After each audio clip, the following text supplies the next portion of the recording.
My name is Heather Kosowski, and my dad, Lloyd Tissey, was diagnosed with Alzheimer's in 2014 and passed away January of 2020.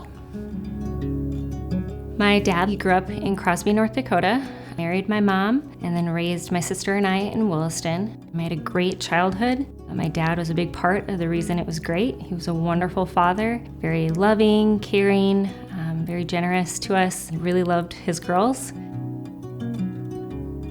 My dad had both of his knees replaced, and after the surgery, just had a lot of post-op delirium and a lot of confusion, and took a while to bounce back. Just generally, we could tell that he wasn't fully himself. So that led to some testing and then ended up with the diagnosis. It was hard knowing and starting to kind of grieve somebody that's still alive. It was really hard on us, my sister and I especially. Probably the hardest thing was knowing that our kids weren't going to have their Grandpa Lloyd. He really took to being a grandpa very well.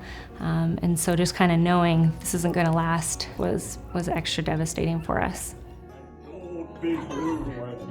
My dad was 70 when he was diagnosed and was really high functioning for quite a while. And then he slowly started to decline. Eventually that led to a fall, which really fast forwarded the rest of his diagnosis. And he passed away 6 years after being diagnosed. One of the worst moments that I can remember in caring for my dad was one time when we left him overnight at the hospital, and we came in. We didn't come in right away in the morning, and it was my shift to come, and so I walked in, and I can still see, I just have this image of him standing there.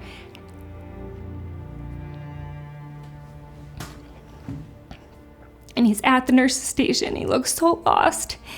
And I walk up to him, and he sees me, and he hugs me, and he said, "I'm so glad you're here. I didn't know where you were." And it's just, you don't think as an adult that you will have to comfort your parent like that. And I just felt so terrible because I wasn't there.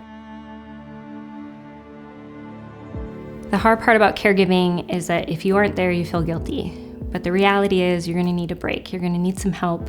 You're human. You can't do it all on your own. My advice to anybody that finds themselves in this uncomfortable position would be to make it count. Make the memories, ask the questions, ask them about their childhood years or before you knew them. Info that would be lost with them when they don't recall those answers. And definitely take the photos and the videos. You will treasure those glimpses into who they were before this terrible disease took over. Be willing to learn again.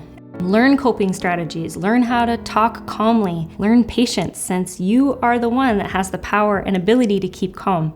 Learn the power of distraction and redirecting. Exercise and movement are also really beneficial for you and for them. So get into a healthy routine as early as you can. Also, support groups do exist. There's something quite beautiful in the midst of something really deeply difficult to know that you're not alone, and there's other people that are in your shoes or have been there before. One great resource that I found was the Alzheimer's Association, alz.org. They have a lot of tools, and that will be very helpful for you in the journey that you are going to have.